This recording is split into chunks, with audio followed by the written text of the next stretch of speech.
बिस्मिल्लाहिर्रहमानिर्रहीम। अस्सलाम वालेकुम नाज़रीन, आप यूट्यूब चैनल देख रहे हैं। मैं इमरान खान।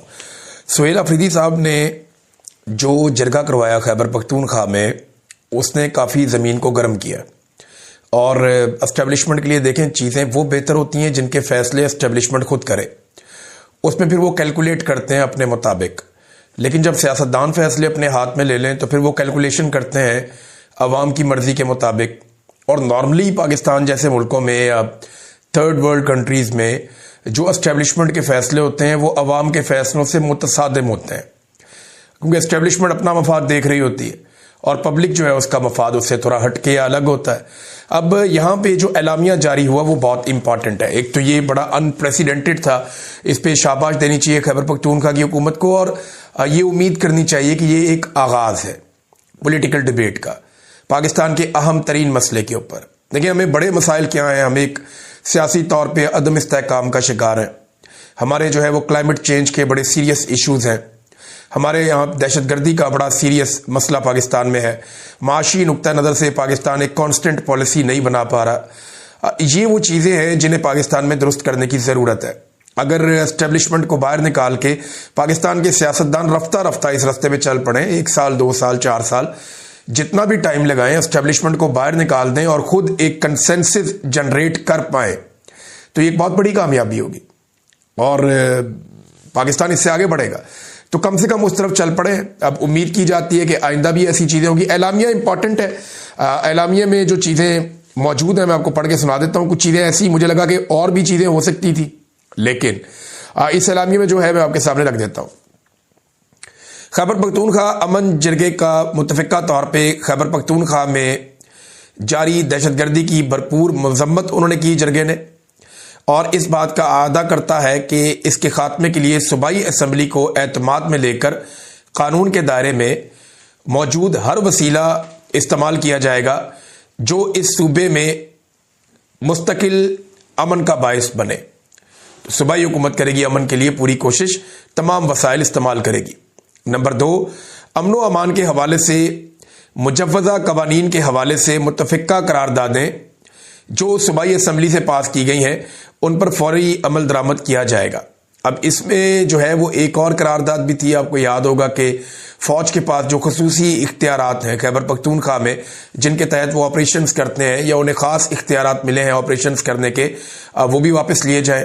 तो ये करारदाद का जब आप तस्करा करते हैं तो एक्चुअली ये उसी से जाके जुड़ जाती है। नंबर 3, पुलिस और काउंटर टेररिज्म डिपार्टमेंट दाखिली सलामती की क़यादत करेंगे और ज़रूरत के मुताबिक आईनी तौर पर बाकी इदारों से मावनत तलब कर सकते हैं, जबकि सूबाई हुकूमत खैबर पख्तूनख्वा इस मखदूश अमन व अमान की सूरत हाल में पुलिस और CTD को खसूसी माली मावनत फराम करेगी।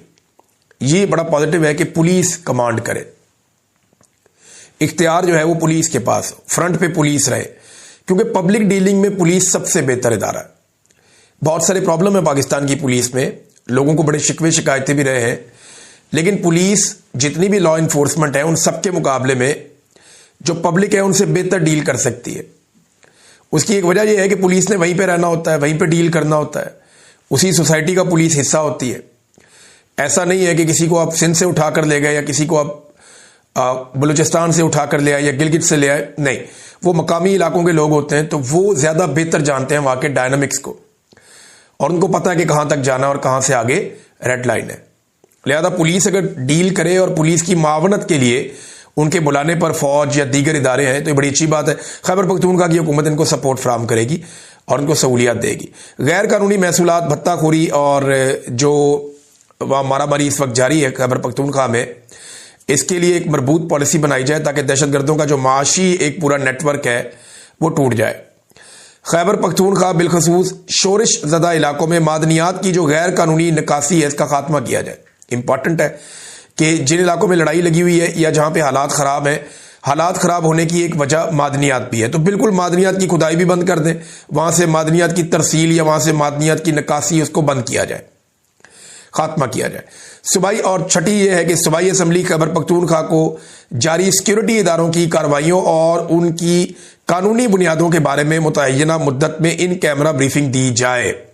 यानी इदारे आए और बताएं जनाब इन कैमरा ब्रीफिंग में कि कानूनी नुक्ता नजर से मामला क्या है और किधर है और करना क्या है। सूबाई सतह पर अमन के फोरम कायम किए जाए जिनमें अक्सरियत गैर सरकारी अराकीन की हो, यानी सरकारी बंदे ना हो, और मुंतखब नुमाइंदे, सियासी जमातें, नौजवान, अकलियत और खवातीन, ये लोग इसके अंदर होने चाहिए जो वक्तन फवक्तन जो है वो राब्तों में भी रहे और जुड़े रहे आपस में। इसके बाद एक और जो 8वीं शर्त है वो ये रखी गई कि शहरी सतह पर पुलिस, कंटोनमेंट और बल्दियाती इदारों के माबैन हमांगी के लिए सिटी सेल्स कायम किए जाएं जो चेक पोस्टों के खात्मे के लिए मुकर्ररा वक्त पर मबनी मंसूबे तैयार करें। यानी अब ये फैसला किया जाए कि जो इजाफी चेक पोस्टें बन गई हैं खैबर पख्तूनख्वा में, जिनसे लोगों को इरिटेशन होती है, लोग परेशान होते हैं, एहतजाज करते हैं, उन चेक पोस्टों का वक्तन फवक्तन अब खात्मा किया जाए, एक टाइम फ्रेम उनका बनाया जाए। नंबर 9 ये है कि मकामी हुकूमतों के इस्तेहकाम और माली तहफ़्फ़ुज़ के लिए आइनी तरमीम की जाए, जबकि प्रोविंशियल फाइनेंस कमीशन PFC को नेशनल फाइनेंस कमीशन के साथ मुंसलिक किया जाए। फिर 10वीं इसके अंदर जो एक शर्त है या जो एलामिया का हिस्सा है वो ये है कि वफाक जो है वो सूबे को जो पैसा वफाक ने देना है, ये बहुत सारी मद में है, ये सारी लिखी हुई है, 8-9 चीजें लिखी हुई हैं, तो ये सारा पैसा जो है वो वफाक सूबे को फराहम करे ताकि सूबा अपने लोगों के लिए काम कर सके। फिर 11वां जो है खैबर पख्तूनख्वा अमन जरगा तजवीज़ करता है कि सूबाई हुकूमत और सूबाई असम्बली सूबाई एक्शन प्लान मुरतब करें। 12वां ये है कि पाक अफगान बॉर्डर के तमाम तारीखी तजारती रस्तों को हर किस्म की तजारत के लिए फिल फॉर खोल दिया जाए। 13वां यह है पाक अफगान खारजा पॉलिसी बनाने में वफाक सूबाई हुकूमत से मुशावरत करे और सफारतकारी को तरजीह दे। 14वां यह है कि अमन जरगा ये तजवीज़ करता है कि वफाकी और सूबाई हुकूमत के दरमियान तनाव को कम किया जाए। 15वां यह है कि मुश्तरका मफादात कौंसिल का इजलास आईनी मुद्दत के मुताबिक बुलाया जाए। और खैबर पख्तूनख्वा का कौमी जरगा भी बीच में हाथ से लिखकर इसमें शामिल किया गया कि वो भी इसके अंदर तश्कील दिया जाए और उसको शामिल किया जाए। तो ये एक एलामिया है, मुतवाज़न है। अब उम्मीद करते हैं कि जो स्टेक होल्डर्स हैं, चाहे वो एस्टेब्लिशमेंट है, फेडरल गवर्नमेंट है, वो सारे इसके ऊपर तवज्जो देंगे। ये खैबर पख्तूनख्वा की पॉलिटिकल पार्टीज इसके अंदर बैठी और उन्होंने सबने दस्तखत करके इसके ऊपर बात की है। अब नादरीन आ जाए वापस आईनी तरमीम के ऊपर। नवाज शरीफ साहब आए कौमी असम्बली में, उन्होंने आईनी तरमीम के लिए वोट डाला। अब ये वो नवाज शरीफ है जिन्होंने बार बार ये बात की कि जर्नैलों से आज़ादी का उन्होंने नारा लगाया। वो हमेशा ये कहते रहे कि जर्नैलों ने पाकिस्तान को तबाह किया, जर्नैल जो है वो चीज़ों को ख़राब करते हैं, ये मिलिट्री के जर्नल्स जो हैं इन्होंने अमन व अमान को भी ख़राब किया। ये बार बार नवाज शरीफ साहब कहते रहे और आज वही नवाज शरीफ साहब बेचारे एक जर्नैल की खुशामद में सीनियर अर्दली बन गए। शहबाज शरीफ साहब को तो अर्दली का इमरान खान साहब ने, अब नवाज शरीफ साहब उनसे सीनियर है तो उन्होंने आकर भी वही काम किया। नवाज शरीफ के सामने एक बड़ी अजीब सूरत-ए-हाल तब पैदा हुई और मुझे बड़ा एम्बैरेसिंग लगा वो लम्हा, वो सूरत-ए-हाल, जब मियां नवाज शरीफ साहब वहाँ पे मौजूद थे और उनके सामने अपोजिशन के अरकान ये नारे लगा रहे थे कि ना वो भागा ना बीमार, कैदी नंबर 804। यानी इमरान खान साहब नवाज शरीफ साहब की तरह भागे भी नहीं, कोई डील नहीं की एस्टेब्लिशमेंट के साथ, कोई खसूसी तैयारा लेकर पाकिस्तान से बाहर नहीं गए और ना उन्होंने बीमारी का बहाना बनाया। तो ना वो भागा ना बीमार, कैदी नंबर 804। मियाँ साहब को ये नारे सुनने पड़े। मुझे उन पर तरस भी आ रहा था कि 3 मरतबा का वज़ीर आज़म रहने वाला शख्स आर्मी चीफ को ताहयात मुरात और इस्तिस्ना देने के लिए ऐवान में आ रहा है, अदलिया को मुकम्मल तौर पर तबाह करने के लिए ऐवान में आ रहा है, सुप्रीम कोर्ट ऑफ पाकिस्तान को अमली तौर पर तकरीबन ख़त्म करने के लिए ऐवान में आ रहा है, जजेस को एक हुकूमत का मातहत इदारा बनाने के लिए ऐवान में आ रहा है। तो मैंने आपको 2 दिन पहले अर्ज किया था कि नवाज शरीफ साहब इस सारे गेम का हिस्सा है। बहुत सारे लोग ऐसी बातें फैला रहे थे कि नवाज शरीफ साहब इससे खुश नहीं है, उन्हें ये पसंद नहीं है। लेकिन 324-25 वोट चाहिए थे, 331 वोट पड़े। नवाज शरीफ ना भी आते तब भी ये आईनी तरमीम हो जाती, लेकिन नवाज शरीफ साहब को इस आईनी तरमीम के लिए आना पड़ा। वो इसलिए आना पड़ा कि एक तो उन्हें लास्टिक की शलवार है उनके पास। मियां नवाज शरीफ साहब जो है उन्हें जाली इलेक्शन जितवाया गया फॉर्म 47 पे। कैंसर ज़दा पेशेंट यास्मीन राशिद साहबा, उनको जेल में बंद करके मियां साहब को जाली सीट दी गई है। एक तो वो खौफ है कि वो उनसे छिन जाएगी, दूसरा मियां नवाज शरीफ साहब ज़ाती तौर पे इसके हामी है। मैंने आपको 2 दिन पहले बताया था कि मियां साहब ने अपने साथियों को कहा कि हर हाल में हमें ज़रूरत है आसिम मुनीर साहब की, उनको हमारी इतनी ज़रूरत नहीं है जितनी हमें उनकी ज़रूरत है, और जो ये कर सकते हैं वो कोई और नहीं कर सकता। ये मैंने आपको 1 दिन पहले बताया भी था, 1-2 दिन पहले। नादरीन, जरदारी साहब भी आपको याद होंगे, जिन्होंने फौज के जर्नैलों को यह कहा था कि तुम 3 साल के लिए आते हो और हमने हमेशा यहीं रहना है, लेकिन अब उन्होंने खुद एक जर्नैल को 3 साल से बढ़ा के 5 साल और फिर ताहयात कर दिया, बल्कि ताहयात उन्हें इस्तिस्ना भी दे दिया। बिलावल ने ना एक बड़ी जबरदस्त तकरीर की अपनी तरफ से। वो एक जुमला दूसरे से मिल ही नहीं रहा था, एक ऐसा कंफ्यूजन था। हमेशा गुडी गुडी माहौल में बिलावल ने तकरीरें की हैं, अच्छा माहौल बनाकर दिया गया है, नए सियासतदान हैं, एनर्जी शो करते हैं। लेकिन बिलावल ने जो बातचीत की ना, तो मुझे तरस आ रहा था कि यार एक बात दूसरी बात से मिल नहीं रही। वजह यह है, जब आपके पास बयानिया ना होना तो फिर आप कुछ भी नहीं कर सकते। आप जितना मर्जी चिल्ला लें, गला फाड़ लें, आपके पास बयानिया नहीं है, आप कुछ भी नहीं कर सकते। अब बिलावल ने इस सारे मामले को जो तरमीम है, स्पेशली जो 243 है आर्मी चीफ वाली, फील्ड मार्शल वाली, वो उन्होंने जोड़ दीजिए। फील्ड मार्शल ने भारत को शिकस्त दी और हमने उनके ओहदे को आईनी तहफ़्फ़ुज़ दे दिया है। अब ये बड़ी ज्यादती है बिलावल के साथ कि उन्हें बताया गया कि आप ये कह देंगे तो आपका काम बन जाएगा। देखिए, पाकिस्तानी अब बेवकूफ़ नहीं है, उन्हें पता है कि आईनी तहफ़्फ़ुज़ क्या है और भारत के साथ लड़ाई का इससे क्या ताल्लुक है। यानी ये और भी लोग कह रहे हैं कि भारत के साथ लड़ाई, शहबाज शरीफ ने भी यही बात की कि जनाब क्योंकि भारत के साथ लड़ाई में बड़ी कामयाबियां मिली हैं तो हमने फील्ड मार्शल के ओहदे को आईनी तहफ़्फ़ुज़ दिया। जो फील्ड मार्शल का एक टाइटल है ना, वो जिसको मिलता है वो सारी जिंदगी रहता है। ये बात पहले से सबको पता थी, ये मैं आपको पहले बता भी चुका हूं अपने वीलॉग्स के अंदर। इस मर्तबा फील्ड मार्शल के ओहदे को कोई आईनी तहफ़्फ़ुज़ नहीं दिया गया, किया यह गया है कि उनकी मुराद को सारी जिंदगी के लिए जारी कर दिया गया, कंटिन्यू कर दिया गया, नंबर 1। नंबर 2, उन्हें मरते दम तक के लिए इस्तिस्ना दे दिया गया कि इनके ऊपर कोई भी शख्स कोई केस ना कर सके। इस बात का खौफ ना रहे कि इनके ऊपर कोई केस हो जाएगा, इन्हें अदालत में जाना पड़ेगा या जेल में जाना पड़ेगा या थाने में पकड़े जाएं या किसी और जगह पकड़े जाएं। इनको इस्तिस्ना मिल गया है, किसी फौजी अदालत में, किसी सिविलियन कोर्ट में, कहीं पे इनके ऊपर कोई केस नहीं हो सकता क्योंकि आईन ने इनको इस्तिस्ना दे दिया है। अब ये एक काम इन्होंने किया, तो इसका इंडिया के साथ क्या ताल्लुक है, या अफगानिस्तान के साथ लड़ाई के साथ क्या ताल्लुक है? क्या इंडिया और अफगानिस्तान पाकिस्तान की अदालतों के जरिए से आसिम मुनीर साहब पे कोई केस चलाना चाहते हैं? क्या वो पाकिस्तान में आकर कोई मुकदमा दर्ज करना चाहते हैं? यानी मेरी समझ से बाहर है कि वो क्या जवाब क्या गढ़ रहे हैं। भाई इसकी सिंपल वजह ये इंडिया और अफगानिस्तान नहीं है, इसकी वजह इमरान खान और उनकी पॉलिटिक्स है। इसकी वजह जो मौजूदा सियासतदान है वो है, क्योंकि आसिम मुनीर साहब भी अच्छी तरह जानते हैं कि जो बाजवा साहब की बैंड बजाई है PMLN ने, तो ये आसिम मुनीर साहब जब जाएंगे तो उन्हें भी माफ नहीं करेंगे। और इमरान खान साहब से भी ये लोग एक दूसरे को डराते रहते हैं कि इमरान खान आ जाएगा तो ये कर देगा, तो वो कर देगा, वो नहीं छोड़ेगा। वो बेचारे अपोजिशन वाले गारंटियां देते हैं कि जी हम इमरान खान की गारंटी देते हैं, वो आपको कुछ नहीं कहेगा, उससे ना डरें आप। लेकिन ये एक्चुअली जो तरमीम है ना, ये खौफ की वजह से।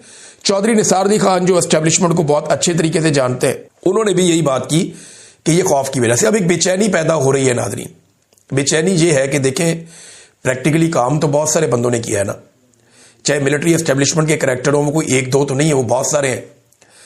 शहीद अरशद शरीफ के केस के अंदर भी 7 फौजी अफसरान के नाम है। जो धांधली वाला मामला है, पूरे मुल्क का मैंडेट चोरी हुआ, वो जाके सिकंदर सुल्तान राजा के गले में फंसेगा। कुछ चीजें काजी फायद ईसा के जाके गले में फंसेंगी। अब उन सारों को तो आईनी तहफ़्फ़ुज़ नहीं है, तो एक बेचैनी पैदा हो गई है कि हमारे फील्ड मार्शल साहब को आईनी तहफ़्फ़ुज़ मिल गया, वो कोई भी ऑर्डर दें, कोई भी बात करें, कुछ भी करें, उनके ऊपर कभी भी कोई मामला नहीं होगा, वो आईनी तौर पे महफूज रहेंगे। लेकिन जो लोग आगे उसको एग्जीक्यूट करेंगे या आगे जाके कोई चीज करते हैं जो गैर कानूनी या गैर आईनी होती है, उन सारों को तो आईनी तहफ़्फ़ुज़ नहीं है। तो वहां पे भी एक बेचैनी, और आने वाले दिनों में आपको ये बेचैनी बढ़ती हुई नजर आएगी। नादरीन, इसहाक डार साहब ने एक इंकशाफ किया, वो मैं आपके सामने रखना चाहता हूं। इसहाक डार साहब ने कहा कि इरफान सिद्दीकी साहब जब बीमार थे तो मैंने, क्योंकि वोट का टाइम आ रहा था सेनेट में, तो 2 बंदे भिजवाए कि जाके पता करें। तो बंदे गए और उन्होंने जाके पता किया तो उन्हें बहुत सारे गैजेट्स लगे हुए थे, वो बेहोशी के आलम में थे। तो डार साहब ने एक बड़ा अजीबोगरीब क्लेम कर दिया कि डॉक्टर ने कहा कि इनको एम्बुलेंस में डाल के स्ट्रेचर पे हम भिजवा देते हैं अगर आपको चाहिए तो। ऐसे डॉक्टर को तो जेल में डाल देना चाहिए, जो एक नीम बेहोश मरीज को, यानी जो होश में ही नहीं है मरीज, जिसको जनाब मशीनें लगी हुई हैं और मशीनों के जरिए से उसको जिंदा रखा हुआ है, एक ऐसे मरीज को कोई डॉक्टर कहता है कि आप इसको उठा के हम आपको एम्बुलेंस में या स्ट्रेचर पे डाल देते हैं, आप इसको ले जाएं और जाके सेनेट में अपनी कार्रवाई कर लें। मैं हैरान हो रहा हूं, मुझे ये कंफर्मेशन चाहिए। कोई जर्नलिस्ट अगर हमारे वहां पे मौजूद हैं तो जाके डॉक्टर्स का इंटरव्यू करें, उनसे पूछें कि क्या आपने ऐसी ऑफर की थी कि इस हालत में जो बिस्तरे मर्ग के ऊपर एक आदमी पड़ा हुआ, उसको उठाकर आप सेनेट के इजलास में भेजना चाह रहे थे। मुझे नहीं लगता कि दुनिया का कोई कसाई डॉक्टर भी होगा तो वही हरकत करेगा कि जनाब हम इसको भेज देते हैं, आप इसको ये नीम मुर्दा आदमी से आप वो करवा लें। हालांकि बहुत सारे लोग दावा कर रहे हैं कि उनका इंतकाल हो चुका था। तो डॉक्टर साहब ने मुझे लगता है कि बढ़ा चढ़ा के बात करते करते एग्जैजरेट कर गए। डॉक्टर ऐसा कर नहीं सकते, जो मेरी समझ है उसके मुताबिक तो ये नामुनासिब है और ये मुमकिन भी नहीं लगता मुझे। अच्छा नाज़रीन, एक तस्वीर वायरल हुई नवाज शरीफ साहब की, ये कौमी असम्बली से। नवाज शरीफ साहब ना हाथ से ऐसे प्यार कर रहे हैं आसिफ जरदारी साहब की साहबजादी को, आसिफा जरदारी को।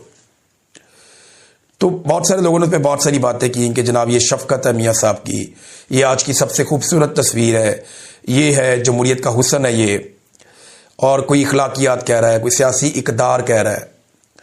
देखिए तस्वीर अच्छी है, देखें तो आपको अच्छा लगता है कि एक बुजुर्ग आदमी एक बच्ची को जो है वो प्यार कर रहा है, हाथ से सर में उसको थपथपा रहा है।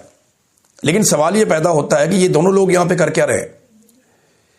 मियां नवाज शरीफ साहब के अंदर अगर ये सियासी इकदार है तो आज बहुत सारी बच्चियां जेलों में बंद हैं और वो बेगुनाह बंद हैं, सब जानते हैं। उनका गुनाह सिर्फ इतना है कि वो नवाज शरीफ के जो पॉलिटिकल सबसे बड़ा मुखालिफ है इमरान खान, वो उसकी हमायत कर रही है और उनको उठा के जेलों में डाला हुआ है जाली मुकदमात में। एक एक वकूए के 6-6 अलग अलग शहरों में मुकदमात करके उन्हें जेलों में बंद कर दिया। डॉक्टर यास्मीन राशिद साहिबा 70 साल से जायद उम्र है, नवाज शरीफ की उम्र की हैं, बुजुर्ग हैं और कैंसर की पेशेंट हैं। वो बाहर आ जाती हैं, फिर उन्हें बंद किया जाता है कि नहीं ये तो नवाज शरीफ का हल्का है, यहां से तो मियां